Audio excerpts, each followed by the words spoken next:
महायुती सरकारच्या काळात सुरू झालेल्या लाडकी बहीण योजनेसंदर्भात आता एक धक्कादायक प्रकार समोर आलाय।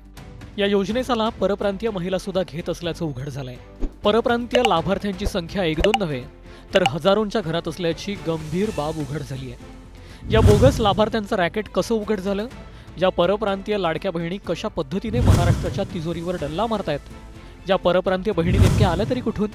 या सर्व प्रश्नांची उत्तरं या व्हिडिओतून जाणून घेऊया।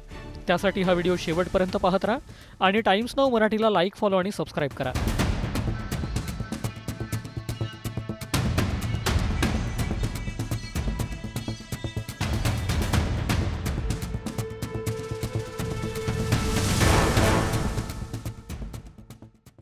महायुती सरकारच्या काळात तत्कालीन मुख्यमंत्री एकनाथ शिंदेंच्या नेतृत्वात लाडकी बहीण योजनेचा शुभारंभ झाला। या योजनेचा लाभ राज्यातील लाखो महिलांनी घेतला। दर महिन्याला लाडक्या बहिणींच्या खात्यात 1500 रुपये जमा होऊ लागले। लाडक्या बहिणी पाठीशी असल्यानं विधानसभा निवडणुकीत महायुतीला भरघोस यश मिळाल्याचं बोललं जातं।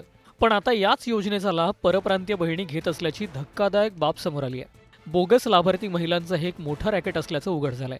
लाडकी बहीण योजनेत उत्तर प्रदेश, आसाम, पश्चिम बंगाल आणि राजस्थानमधल्या महिलांचा समावेश असल्याची गंभीर बाब समोर आली आहे। या महिला लातूर, सांगली, सोलापूर जिल्ह्यात अंगणवाडी सेविका म्हणून काम करत असल्याची खोटी माहिती दाखवण्यात आली आहे। अशा प्रकारे महाराष्ट्रात लाडकी बहीण योजनेत 1171 अर्ज भरल्याचं वास्तव समोर आलंय।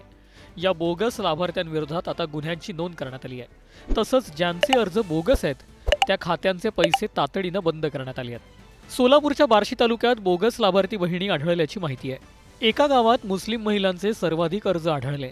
धक्कादायक म्हणजे गावात एकही मुस्लिम कुटुंब नसल्याचं आधार कार्ड क्रमांक बँक खात्यांच्या तपासणीत अधिकाऱ्यांच्या लक्षात आलंय। लाडकी बहीण योजनेचा लाभ घेणारे बोगस लाभार्थी उत्तर प्रदेश, आसाम, पश्चिम बंगाल, राजस्थानातील असल्याचंही समोर आलंय।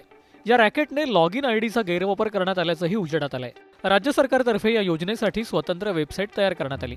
या वेबसाईटमध्ये लॉग इन आयडी तयार करण्याची सुविधा उपलब्ध करून देण्यात आली। पण याच लॉग इन आयडीचा गैरवापर करून हा घोटाळा करण्यात आल्याचा धक्कादायक प्रकार छाननीत समोर आलाय। या परप्रांतीय बहिणींनी अर्ज भरताना बनावट आधार क्रमांक वापरून ब्लर डॉक्युमेंट अपलोड करण्यात आले। त्यामुळे अर्ज छाननी करताना माहिती स्पष्ट होऊ शकली नाही। याचा गैरफायदा परप्रांतीय लाडक्या बहिणींनी उचलला आणि महाराष्ट्राच्या तिजोरीवर डल्ला मारला। या परप्रांतीय बहिणींवर आता गुन्हे दाखल करण्यात आले असून त्यांचा शोध सुरू आहे। राज्य सरकारला गंडा घालणाऱ्या परप्रांतीय लाडक्या बहिणींवर कडक कारवाई होणं गरजेचं आहे का? तुम्हाला काय वाटतं? कमेंट करून नक्की सांगा।